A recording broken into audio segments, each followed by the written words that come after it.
कपूर खानदान बॉलीवुड का सबसे बड़ा खानदान है और जितना बड़ा यह खानदान है उतने ही इस फैमिली से जुड़े किस्से हैं।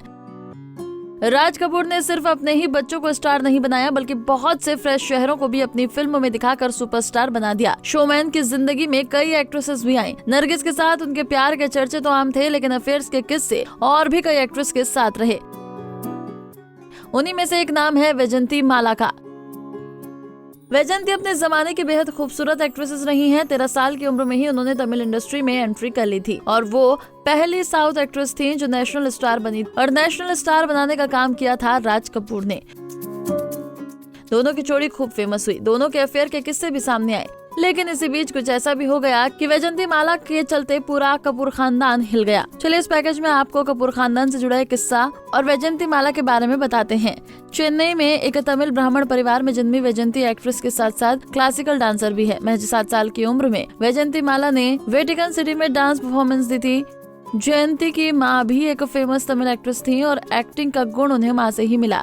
तमिल फिल्में करने के बाद वो राज कपूर के साथ नजराना और संगम जैसी फिल्मों में भी दिखी और यहीं से दोनों के अफेयर के चर्चे भी शुरू हुए थे।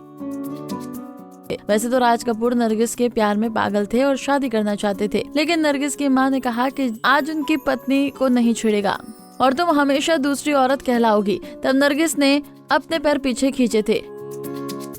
इसी बीच राज की जिंदगी में वैजयंती माला की एंट्री हो गई। राज कपूर को संगम के लिए खूबसूरत नायिका की तलाश थी और ये तलाश वैजयंती माला पर जाकर पूरी हुई। वैजयंती माला के साथ राज कपूर काफी वक्त बिताने लगे और वैजयंती माला का प्यार राज के सिर चढ़ बोलने लगा। जब ये बात राज की पत्नी कृष्णा के कानों में पड़ी तो कपूर फैमिली में बवाल मच गया।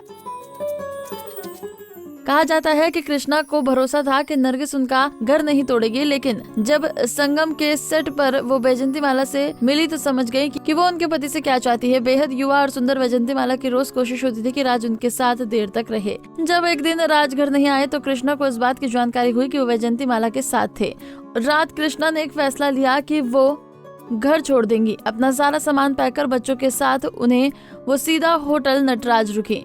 इस कदम से पूरा कपूर खानदान हिल गया था।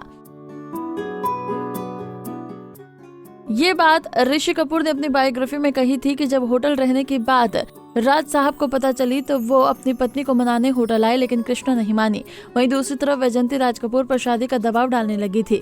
संगम फिल्म खत्म होते ही राज इस बात को समझ गए कि इस अफेयर के चलते उनका घर टूटने के कगार पर है। फिर कृष्णा भी होटल से निकलकर बच्चों के साथ चित्रकूट रहने चली गई। बीवी को मनाने के लिए राज कपूर ने कृष्णा से वादा किया कि वो वैजयंती से किसी तरह का कोई संबंध नहीं रखेंगे और वो कभी उसके साथ काम नहीं करेंगी। संगम फिल्म सुपर डुपर हिट हुई। वैजयंती माला रातों रात नंबर 1 हीरोइन बन गई। हालांकि इसके बाद राज कपूर से कभी किसी हीरोइन के साथ सीरियस अफेयर नहीं किया। वैजयंती भी अपनी लाइफ में आगे बढ़ी। वैजयंती ने किसी और नहीं बल्कि अपने एक फैन से शादी की। दरअसल एक बार उन्हें निमोनिया हो गया था। उनका इलाज के लिए ही एक फैन डॉक्टर चमन लाल बाली ने किया। इस इलाज के दौरान दोनों रोज मिलने लगे और नजदीकियां बढ़ी और दोनों ने शादी कर ली। शादी के बाद वैजयंती ने फिल्मों से दूरी बना ली, लेकिन उन्होंने डांस से नाता नहीं तोड़ा। 80+ होने के बावजूद वैजयंती क्लासिक डांस परफॉर्मेंस देती हैं। उनका एक बेटा भी है, सुचिंद्र बाली। सुचिंद्र ने एक्टिंग में हाथ आजमाया, लेकिन वो इसमें सफल नहीं रहे। वो पति चमन बाली की मृत्यु के बाद अपने बेटे सुचिंद्र बाली के साथ चेन्नई में रहती हैं और डांस क्लासेस भी चलाती हैं। आपको पैकेज कैसा लगा कमेंट बॉक्स में बताना न भूलें। नारी से जुड़ी मोर अपडेट्स के लिए हमारे इंस्टाग्राम को फॉलो, फेसबुक को लाइक और यूट्यूब चैनल सब्सक्राइब करना ना भूलें।